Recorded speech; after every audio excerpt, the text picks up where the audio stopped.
still with us? You still having a good time? You still glad you came? Me too. All right, up next, you guys want to talk guns again? Who doesn't love guns? Don't you love guns? I know I do, and the gentleman that's coming up here right now does too. Anybody ever been to TDS Guns in Rockland? Let me see a show. Yeah, there's hands going up. One of the best gun shops in the region, ladies and gentlemen. The owner is with us today. Please say hello to the owner of TDS Guns, Mr. Dan Cartwright. Thanks, Dan. Switch on? No, sure. Ah, there we go. There we go. All right. Hey, folks, glad to be here. By a show of hands or a rowdy applause, a shout, whatever you want to do, who's a fan of the Second Amendment? That's good. I'm glad to see it. But here's the problem. You got a bunch of clowns behind me in the legislative session here that aren't fans of the Second Amendment, and they're working actively to take it away from you. I believe we are at this position, this predicament, simply because we are not using it enough. How do you use the Second Amendment? They're working to take it away. If we use it, maybe we can keep it. So let me talk about using it. In order to use the Second Amendment, you first must have a gun, because the operative word of keep and keeping arms is owning a gun. The second is to hold it, to bear it, to carry it with you. So to keep and bear arms, you must own a gun, you must carry a gun. That is exercising your Second Amendment, that is using it every day. I talk fast, I only got a few minutes here, so let's get this going. I'm not going to be inspirational, I will be instructional though. How can you use your Second Amendment so that the hope is that we won't have it taken away from us by active usage? Let's start with gun ownership. There are some of you who own guns. There are some of you who would like to own a gun. I want to speak to those of you who would like to own a gun. I always want to talk to the newbies. I love them. You come into my store all the time. You have questions, intelligent questions, and this desire, this genuine desire to participate in the Second Amendment. So let's start. When you walk into a gun store, don't be overwhelmed. There's lots of choices. Relax. The way I work with people is I'll ask them, what do you want to use the gun for? With that purpose, and I'll tell you what they overwhelmingly say, they'll say personal defense, self-protection, home protection, and some occasional recreation. With that, let's start with the gun. If it has anything to do with personal protection, it's got to be reliable. You cannot tolerate a finicky gun, a gun that has to be perfectly clean, a gun that may or may not work in your time of need. Has to be reliable. So how do we do that? Well, when you're looking at a gun wall and it's got hundreds of guns on there, where do you start? I have a suggestion, and this is what I coach people to do. Identify a major manufacturer that makes you happy. Choose a model from that manufacturer that has a known history of reliability. How do we define that? I define a known history of reliability as a gun that has been for several years in military or police use. The thought is, if it's working well for them, it should work well for you. Does that make sense? All right, so let's start with that. Now, let's select a gun that fits your hand. The operative word is it's a handgun. Let's fit it to your hand so you can operate the controls and exercise the fundamentals of marksmanship. Beyond that, let's talk about personal preference. What do you like? Who cares what your neighbor is shooting or what your brother had recommended to you? It's your money, it's your gun. Make yourself happy. Choose what you want. So are we done?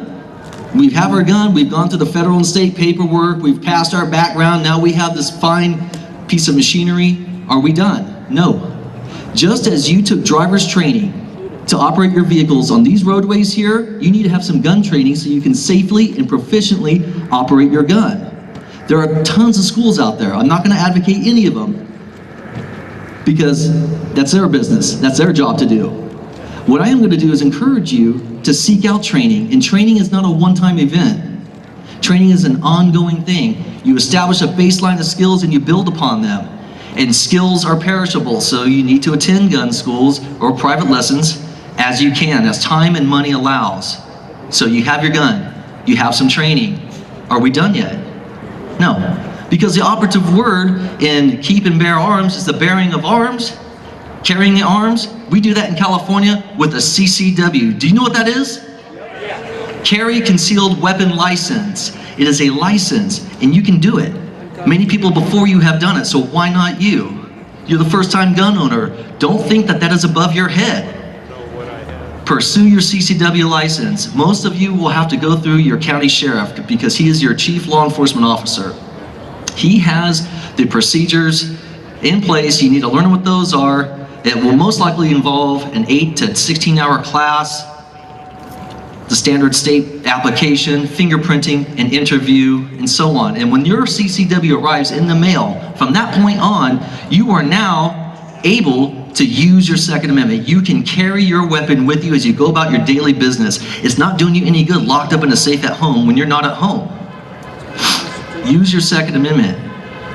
Use your CCW. Commit to use it every day. I do know some people who don't use their CCW as often as they could, but that should not be you. Commit to it.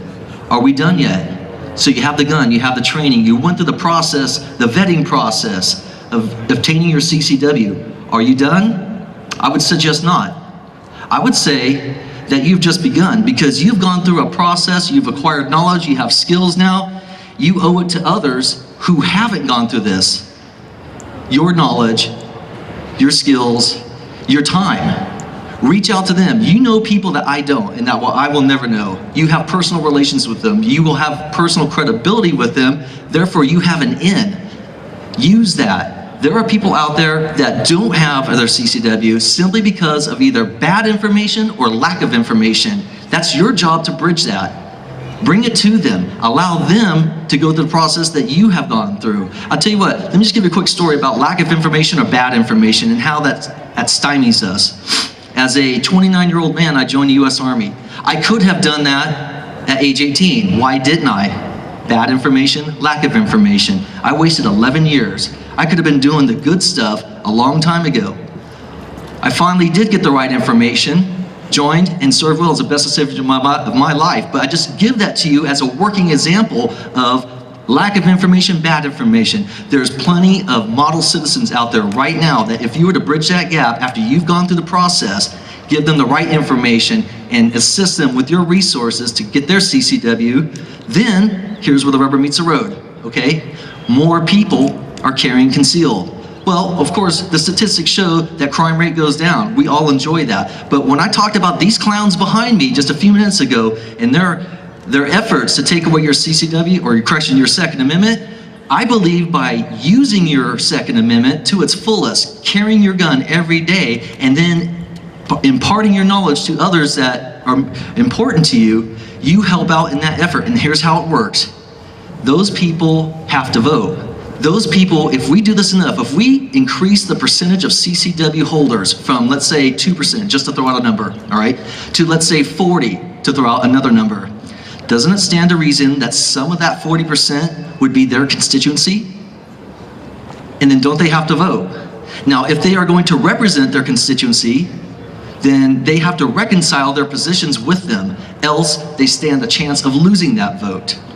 That's where I like this plan. This plan is something that you can do. We can talk about the egregious legislation that they're proposing and how we don't like it, but talk doesn't do anything. What I want to do is give a game plan to people that they can execute, and every one of you can execute this right now. We all have the Second Amendment, so let us use it.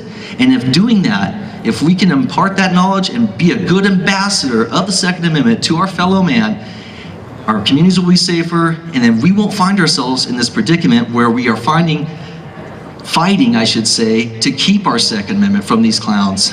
Folks, that's it. That's all I got for you. I'm charging you with that. Seek your knowledge, exercise your Second Amendment, be a good ambassador. Thank you.